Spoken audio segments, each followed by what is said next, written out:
بدلہ لیتے ہیں، لیکن ایک ایسی محبت ہے مسلمان کی صحابہ اکرام سے کہ صحابہ کی عظمت اور شان میں گستاخیاں آج دن بہ دن ہو رہے ہیں۔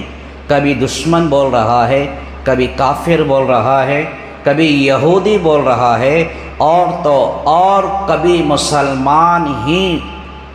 مسلمان مومن کا لیبل لگا کر ہی دیندار ہونے کا دعویٰ کرتے ہی بعض لوگ صحابہ کی شان میں گستاخی کرتے ہیں۔ تو ایسے لوگوں کے ساتھ کیا رویہ اختیار کیا جائے، آج ہر مسلمان کی ذمہ داری ہے۔ ہمارے ماں باپ، ہمارے آل و اولاد، ہمارے خاندان، ہمارے رشتہ دار، ان سب سے بڑھ کر عظمت اور عزت ہے تو ہمارے واسطے صحابہ اکرام کی ہے۔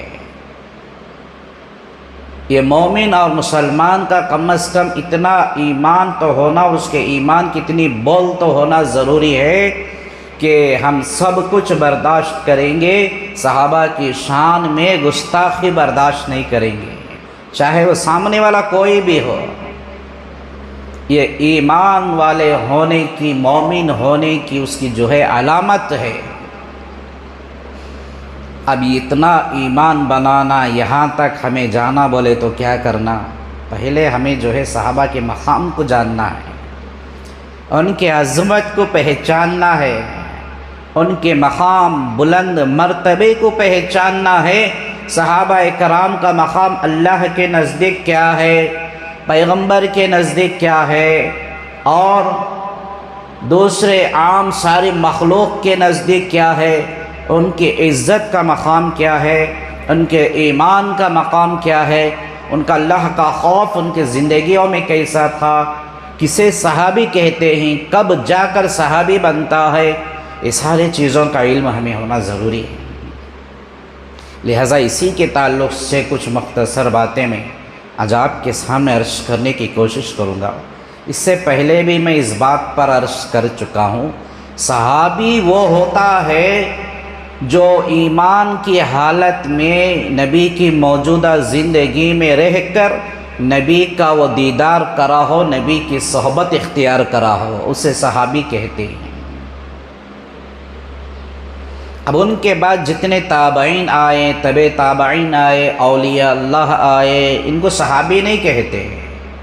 پیران پیر کا مقام بہت بڑا ہے، سرتاج الاولیاء کہا جاتا ہے، ولیوں کے سردار کہا جاتا ہے، لیکن ان کو صحابی نہیں کہا جاتا ہے، کیونکہ صحابی کا درجہ الگ ہے، ولی کا درجہ الگ ہے۔ شیخ معین الدین چشتی غریب نواز رحمۃ اللہ علیہ کا کتنا بڑا مقام و مرتبہ ہے، ان کو اتنا ہی درجہ دیا جائے گا، اتنا ہی مقام اور مرتبہ سمجھا جائے گا، لیکن ان کو صحابی کا درجہ نہیں دیا جا سکتا۔ جتنے بڑے بڑے جلیل القدر اولیاء اللہ جو گزر چکے ہیں، جو آج بھی ہیں، یہ سب کے سب قیامت تک آنے والے بھی سارے ولیوں کو جمع کر دیا بھی جائے تو ایک صحابی کے بدن سے ٹوٹے ہوئے بال کے برابر بھی نہیں ہو سکتے۔ معلوم ہوا کہ صحابہ کا مقام پیغمبروں کے بعد سب سے اونچا ہے، انبیاء کے بعد صحابہ کا مقام اور مرتبہ سب سے زیادہ ہے، تو یہ شان بہت زیادہ ہے۔ اچھا، پہلے ہم یہ معلوم کریں کہ اللہ کے نزدیک صحابی کا مقام کیا ہے، ان کے ایمان، ان کے عظمت اور ان کی بہادری، ان کا اطاعت رسول اللہ اور اطاعت خداوندی ایسا کہ اللہ ان سے راضی ہو گیا۔ قرآن میں اللہ نے ارشاد فرمایا رضی اللہ عنہم، کہ اللہ ان سے راضی ہو گیا۔ صحابہ سے اللہ بول رہا کہ اللہ تمہارے سے اللہ راضی ہے، وَرَضُوا عَنْهُ، اور وہ بھی اللہ سے راضی ہیں۔ اللہ صحابہ سے راضی ہے اور صحابہ اکرام اللہ سے راضی ہیں۔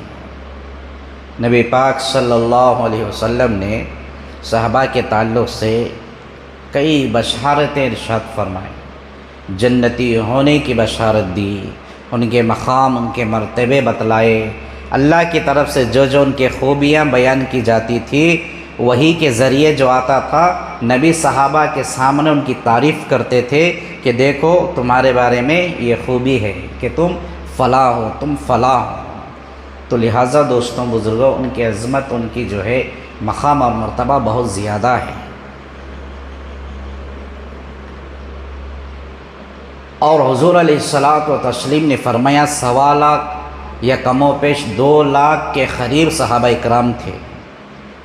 نبی نے فرمایا حدیث مبارکہ میں کسی ایک صحابی کی زندگی کو بھی تمہیں مثال اور نمونہ بنا لو گے تو تمہاری دنیا بھی کامیاب، آخرت بھی کامیاب، تو تمہیں کامیاب ہو گئے۔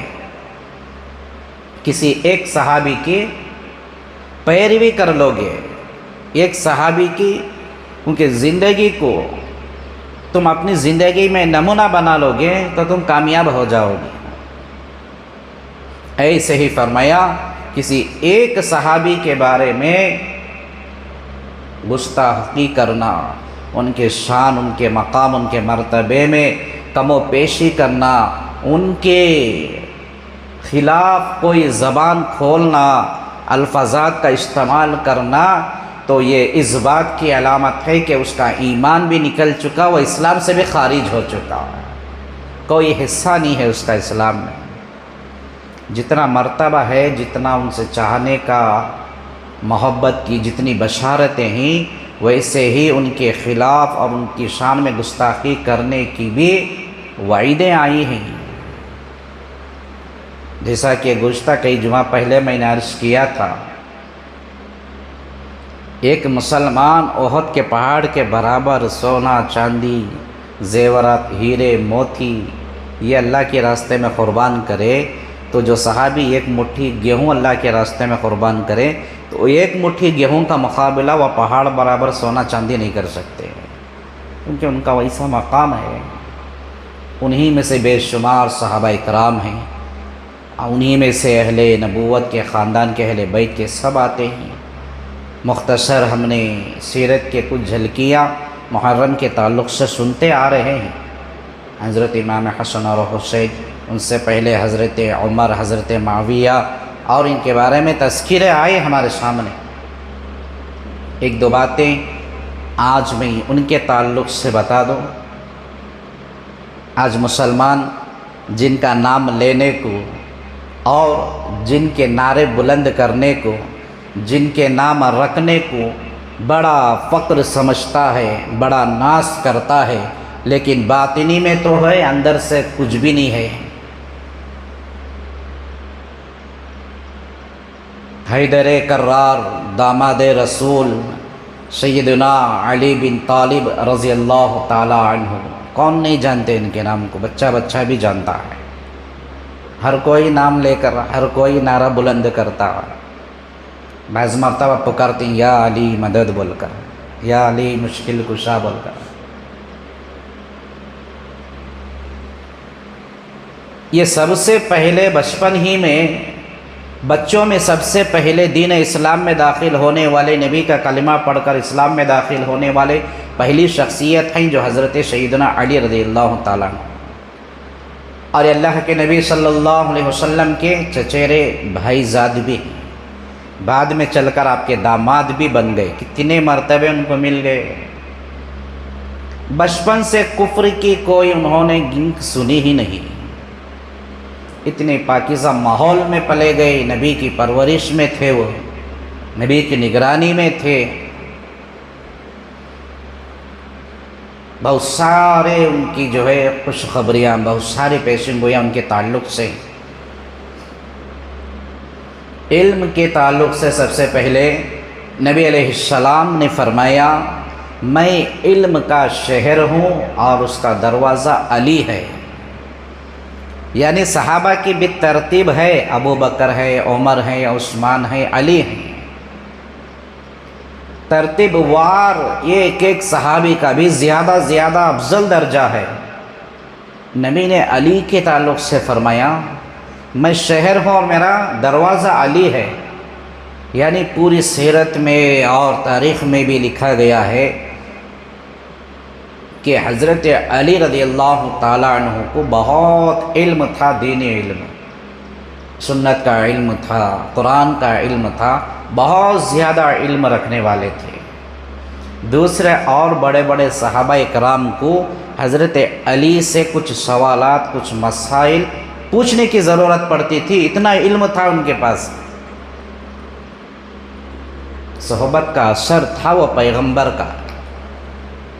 نبی نے فرمایا میں علم کا شہر ہوں اور میرا دروازہ علی ہے۔ ان کے مقام اور مرتبے میں کہا گیا حیدر کرار، کئی ایسے موقعوں پر جہاں کئی بہادر لوگوں کی ضرورت پڑتی تھی، وہاں اللہ کے نبی علیہ السلام نے ایک اکیلے ہستی حضرت علی کو پیش کر دیتے ہیں، اور خود آپ حضرت علی رضی اللہ تعالیٰ عنہ فرماتے ہیں کہ خیبر میں جب جانے کا وقت آیا تو حضور صلی اللہ علیہ وسلم نے اسلام کا جھنڈا میرے ہاتھ میں تھما دیا۔ کوئی معمولی چیز نہیں ہے، یہ جو پارٹیاں کے جھنڈے ہلا لے کو پھرتی نہیں، ایسے جھنڈے نہیں تھے۔ یہ ہر عام آدمی کے ہاتھ میں دینے کی چیز بھی نہیں تھی، کسی ایسے بہادر اور قابل اعتبار انسان کے سپرد کیا جانا چاہیے جس کو وہ امانت سمجھ کر، ذمہ داری سمجھ کر اپنی جان بھی چلے جائے، اس جھنڈے کو نیچے نہیں ہونا دینا چاہیے، اس کی مقام، بلند مقام پر اسے لے کر جانا چاہیے۔ اسلام کا جھنڈا ہے، کوئی پارٹی اور ملک کا جھنڈا نہیں تھا۔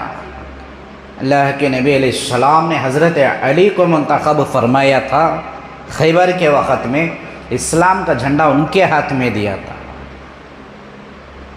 دوسرا ہاتھ میں کیا دی تھی؟ ذوالفقار دی تھی، یعنی جو پیغمبر دو عالم صلی اللہ علیہ وسلم اپنے پاس خاص جو ہتھیار تلوار رکھ کر استعمال کرتے تھے، اس چیز کو حضرت علی کو سونپا۔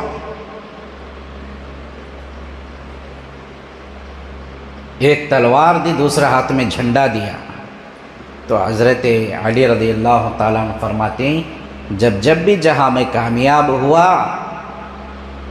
جہاں میں سر بلند ہوا، وہ میرے آقا مدنی کریم صلی اللہ علیہ وسلم کی برکت کا نمونہ ہے، نبی کی برکت ہے۔ ایک یہ واقعہ پیش آیا جب نبی صلی اللہ علیہ وسلم کو ہجرت کا حکم ہوا، مکہ چھوڑ کر مدینے جانے کو اللہ تبارک و تعالیٰ نے کہا اب کل صبح آپ نکلنا ہے، رات میں گھر میں مکان میں آرام کر رہے ہیں۔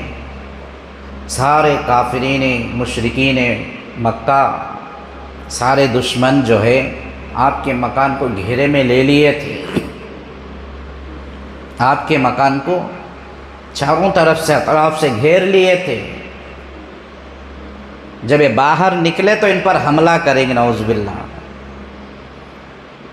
کہتے نہیں انسان دنیا میں اپنی طاقت پر، اپنی دولت پر، اپنے دماغ پر، اپنی سوچ پر، اپنی بہادری پر بڑے سوچ رکھتا، بڑے پلاننگ بناتا، بڑے فارمولے بناتا، بڑی زبانی چلاتا، لیکن اسے معلوم نہیں اس سے پہلے اللہ اس کے بارے میں فیصلہ کر دیا ہوتا ہے، یہ بعد میں سوچے گا، اس کے بارے میں اللہ پہلے سوچ کر رکھا ہوگا، پہلے فیصلہ کرے رہتا۔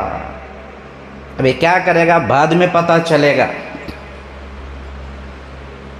ایک نبی کی ذات اقدس پر اتنے سارے لوگوں نے قبضہ کیا ہوا تھا، اور اللہ کے نبی صلی اللہ علیہ وسلم پہلے ہی حضرت علی کو سارا قصہ سنا دیے تھے۔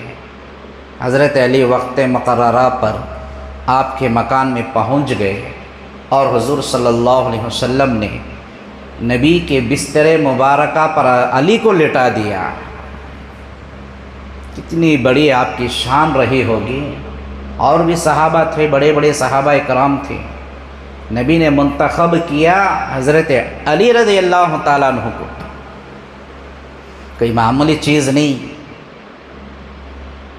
جہاں نبی بیٹھے ہوں وہاں کوئی صحابی بیٹھے، صحابہ اکرام نبی کی ایک ایک چیز کو واقعات میں آتا ہے کہ نبی کسی لوٹے سے وضو کر کر جو پانی بس جاتا، صحابہ آپس میں جھگڑ کر لڑ کر چھین چھپٹی کر کر وہ پانی پی لیا کرتے تھے۔ آپ کے مقام اور مرتبے سے وہ اپنے آپ کو ہر چیز میں برکت سمجھتے تھے۔ ترغیبی طور پر ایک واقعہ لکھا گیا ہے فضائل عمل کے اندر۔ حضور صلی اللہ علیہ وسلم ایک مرتبہ اپنے بدن سے پچنا لگائے، یعنی اس کے تعلق سے میں خلاصہ بھی کر چکا ہوں۔ پہلے جو ہے کوئی بیماریاں ہوتی تھیں، ویسے عام آج کے جیسے پہلے اتنے بڑے بیماریاں نہیں ہوتے تھے، لوگوں کا ایمان بھی ویسے تھا، ان کی نیتیں بھی ویسی تھیں، ان کے اعمال بھی ویسے تھے۔ اس وقت ایسے بیماریاں بھی نہیں تھیں، سر درد، پیٹ درد یا بخار زیادہ سے زیادہ۔ آج کتنی بیماریاں، نئے بیماریاں کبھی سنے بھی نہیں ہوں گے، ایسے بیماریاں پیدا ہو جا رہی، عادت کے برخلاف بیماریاں ہو رہی ہیں۔ کچھ ایسے بیماریاں جن کا پتہ لگانے میں بھی بڑے بڑے ڈاکٹرز بھی ناکام رہ گئے، بیماریوں کا پتہ نہیں لگا، ایسے بیماریاں۔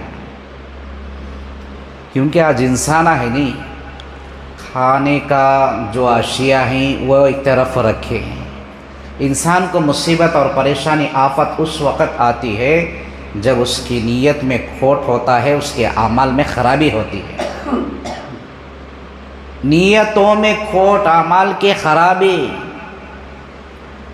ہمارے اخلاق صحیح نہیں، درستگی میں نہیں، ہمارے ماحولی اخلاقات میں ہم صحیح نہیں، تو اس وقت جا کر یہ ساری چیزیں حملہ کرتے ہیں۔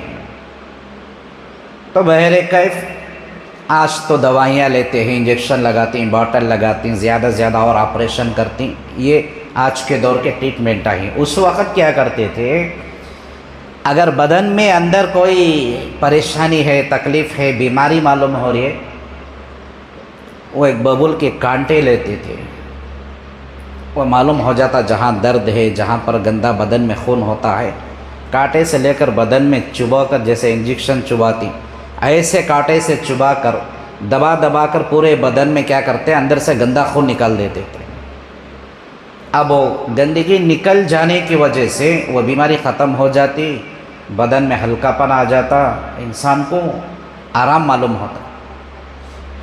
یہ کام پیغمبر بھی کرتے تھے، صحابہ بھی کرتے تھے، اور حضور اکرم صلی اللہ علیہ وسلم ایک مرتبہ پچھنا لگائے، مٹی کے جو ہے ایک کٹورے میں آپ اپنے بدن کا وہ خون نکالا، وہ خون نکال کر ایک صحابی کو دیے، لے جا کر کہیں دور اسے پھینک کر آ جاؤ، خون پھینکنا ہی ہے، پھینک کر آ جاؤ۔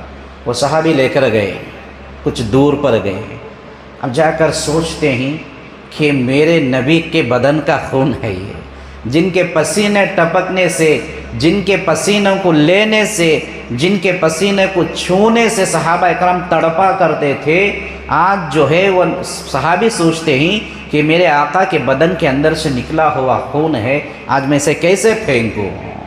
یہ ان کی عظمت ہوتی تھی، ان کا احترام ہوتا تھا، اتنی وہ محبت، اتنی اطاعت کرتے تھے، جبکہ حلال نہیں ہے خون کا استعمال کرنا۔ وہ صحابی کی محبت پر قربان جائیں، انہوں نے گوارا نہیں کیا کہ میں نبی کے خون کو پھینکوں، تو آس پاس ادھر ادھر دیکھتے ہیں تو وہ خون کے کٹورے کو اٹھا کر پورا خون پی لیتے ہیں۔ نبی کے پاس گئے، نبی نے پوچھا کہ کیا کیا، تو اب جھوٹ بولنے کی عادت صحابہ میں نہیں تھی، تو بول ڈالے یا رسول اللہ، اسے میں پھینکنا میں گوارا نہیں کیا اور میں نے اسے پی لیا۔ تو نبی نے فرمایا کہ خون کو نہیں پینا چاہیے تھا، لیکن جب تو نے میری محبت میں آ کر اس خون کو پی دیا ہے تو یاد رکھ لے، جہنم کی آگ تو دور، اس کا دھواں بھی تیرے بدن کو نہیں پہنچ سکتا ایک عمل سے۔ یعنی دیکھو صحابہ کی شان ایسی ہے کہ ہر چیز، ہر عمل کو درگزر کرنا پسند کرتے تھے، ایسے ہوتے تھے صحابہ کرام۔ ان کے خون کو انہوں نے پی لیا، وضو کے بچتے ہوئے پانی کو صحابہ پی لیتے تھے، نبی کے سامنے جب بیٹھتے تو تو پورے ہوش و حواس کے ساتھ کان اور سر کے دماغ کو سب توجہ کے ساتھ پیغمبر کے سامنے بیٹھتے تھے کہ کوئی حکم ارشاد ہو، کوئی جو ہے تعمیل ارشاد ہو، کیا نبی بولتے ہیں کہ سنیں گے۔ ان کی مبارک زبان سے جو نکلتا سننے کو بےتاب ہو کر تڑپ کر بیٹھا کرتے تھے۔ تو ذرا اندازہ لگاؤ کہ نبی کا بستر مل جائے تو وہ کتنی بڑی خوش نصیبی ہے۔ تو اللہ کے نبی نے حضرت علی کو اپنے بستر پر سلا کر چلے گئے، یاسین شریف پڑھتے ہوئے دشمنوں کے درمیان میں سے نکل گئے۔ اللہ نے ایسے ان کو وہاں سے روانہ کیا کہ سارے مشرکین، سارے مکے کے جو ہے بڑے دشمن موجود ہیں، ان کے درمیان میں سے نبی پار کر ڈالے، ان کے درمیان میں سے راستہ، ان کو اس کا علم بھی نہیں ہوا، ان کو معلوم ہی نہیں ہوا کہ نبی گزر چکے ہیں۔ جب سویرے کا وقت ہوا تو قریب پہنچتے پہنچتے مشورہ کر لے کر آپس میں بات کر کر جو ہے مکان میں گھس گئے۔ جا کر دیکھتے ہیں تو چادر کو اٹھا کر دیکھتے ہیں تو نبی کے بستر پر حضرت علی موجود ہیں۔ معلوم ہوا کہ مقام اتنا مرتبہ اللہ تبارک و تعالیٰ کا پیغمبر اور ان کی وہ مبارک جگہ پر حضرت علی کو وہ مقام ملا تھا۔ دوستوں بزرگوں، ان کی عبادتوں کے تعلق سے ایک مثال چھوٹی سی میں مختصر عرض کروں۔ دیکھو، ایک ایک صحابی کی بھی سیرت جو ہے بہت زیادہ بڑی ہوتی ہے۔ یہی حضرت علی رضی اللہ تعالیٰ عنہ کے تعلق سے کچھ زیادہ باتیں آپ کے سامنے رکھنا تھا، لیکن کیا وقت کا بھی تقاضا ہو گیا۔ کیسے جمعہ میں وقت ڈھلتا کہ معلوم بھی نہیں ہوتا، لیکن یہ وقت اتنا تیز سے گزرتا نا، یہ سمجھ کر ہمیں آپ کو مسجد میں جمع بھی ہوتے نہیں۔ پونا گھنٹہ کیسا گزرتا معلوم نہیں ہوتا، یہ آنے والوں کو پونا گھنٹہ پونے دن کے برابر معلوم ہوتا کہ سمجھ میں نہیں آتا۔ دیکھو، کئی جمعہ سے میں اس کی ترغیب بھی دلایا، اس کا خلاصہ اعلان بھی کریا کہ خصوصاً جو ہے آج ایک مسلمان کے واسطے جو ظاہری بیسک بڑے موٹے چیزاں کیا ہی نہیں، جمعہ کے دن کی فضیلت میں سے، جمعہ کے دن کی فضیلت میں سے سب سے پہلا کام جو ہے، ہمارا حق کیا ہے، ہمارے محلے، ہمارے گاؤں کی مسجد میں نماز ادا کرنا، نماز سے مسجد کو آباد کرنا۔ بار بار ہمیں سن چکے ہیں، لیکن کئی جمعہ سے جو ہے ہمارے لوگ ہمارے گاؤں میں مسجد میں کم ہو گئی۔ اب ان کے تقاضے، ان کے مسائل اللہ بہتر جانے، لیکن پھر بھی جمعہ کی قدر سے بڑھ کر، جمعہ کی نماز سے بڑھ کر کوئی مسئلہ نہیں ہے۔ جمعہ کے دن کی عظمت سے بڑھ کر کوئی تقاضا نہیں ہے، نہ ہمارا بزنس ہے، نہ ہمارا کوئی تجارتی مسئلہ ہے، نہ کوئی سفر کا مسئلہ ہے، کچھ بھی نہیں ہے۔ اللہ ہمیں سب کو ہدایت دے۔ حضرت علی رضی اللہ تعالیٰ عنہ کی عبادت کی جو ہے کتابوں میں، حدیثوں میں لکھا گیا ہے، بزرگان اکرام نے ایک ان کی جو ہے جھلک عبادت کی خالی، کیونکہ ہمیں سب مانتے نہیں، یا علی مدد مشکل کشا، علی کا دامن نہیں چھوڑیں گے، یہ بولنے تک کے واسطے برابر ہے۔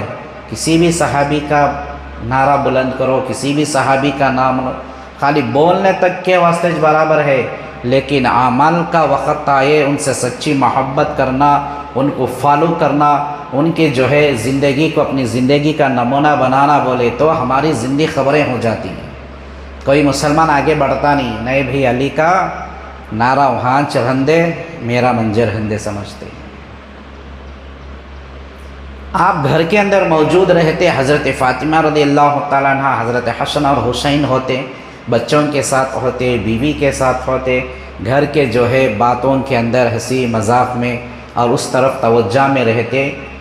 جب اذان کا وقت ہوتا، حضرت بلال رضی اللہ تعالیٰ عنہ مسجد نبوی میں اذان شروع کرتے، تو آپ کے کانوں میں اذان کی آواز سنتی تو اچانک سے آپ کا سارا حلیہ، آپ کا سارا رخ بدل جاتا، آپ کا پورا اندازہ بدل جاتا، چہرہ بدل جاتا، آپ کے بدن پر کپ کپی طاری ہو جاتی، آپ کے بدن میں ایک ڈر سا محسوس پیدا ہوتا، آپ کا چہرہ جو ہے مرجھا جاتا، آنکھوں سے آنسو خود بخود نکل پڑتے۔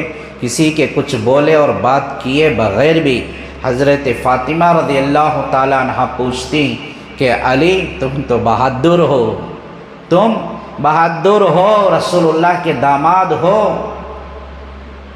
اتنے بڑے بہادر ہونے کے باوجود بھی معلوم نہیں کہ جب اذان ہوتی ہے تو تمہاری یہ حالت کیوں ہو جاتی ہے؟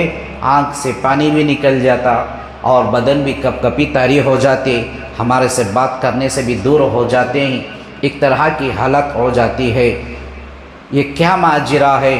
تو دوستوں، بزرگوں، سارے علی رضی اللہ تعالیٰ عنہ کو ماننے والے مسلمان ہیں، ان کو جو ہے نہیں ماننے کا اگر کوئی زبان سے بھی کہہ دیتا ہے تو اس کا ایمان نکل جاتا اور وہ اسلام سے خارج ہو جاتا ہے، اور اس کی بیوی اگر ہے تو وہ نکاح سے نکل جاتی ہے، بعد میں ہوتے ہیں بچے تو حرام کی اولاد پیدا ہوگی، جو حضرت علی کی شان میں اور ان کے متعلق جو ہے ان کی زندگی میں ان کے عبادتوں کے تعلق میں کوئی شک و شبہ کرے گا یا پھر جو ہے ان کی فضیلت کو جو ہے نظر انداز کرے گا مسلمان۔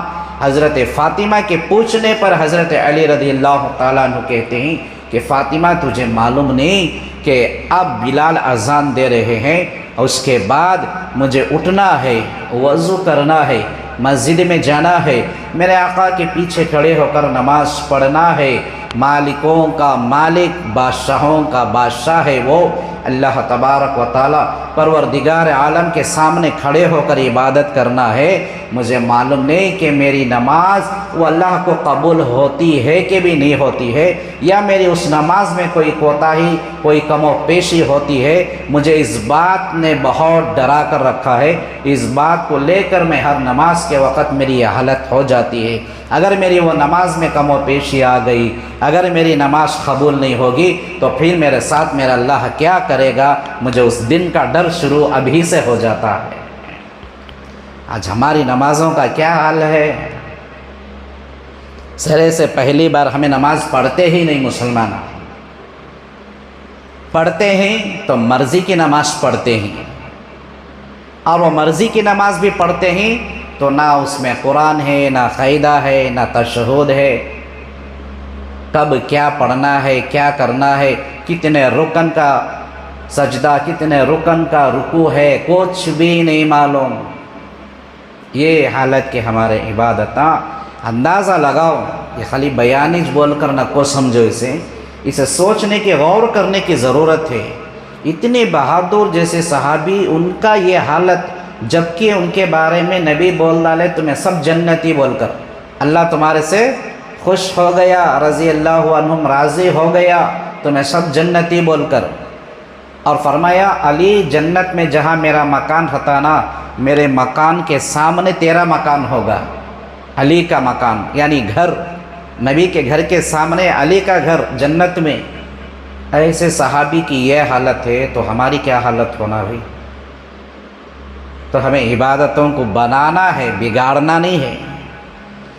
جب تک جو ہے ہمیں سیکھ کر عمل نہیں کرتے، وہ عبادت نہیں رہتی، وہ ایک جو ہے نقل رہتی ہے۔ سیکھ کر جو ہے عمل کرنا ہے۔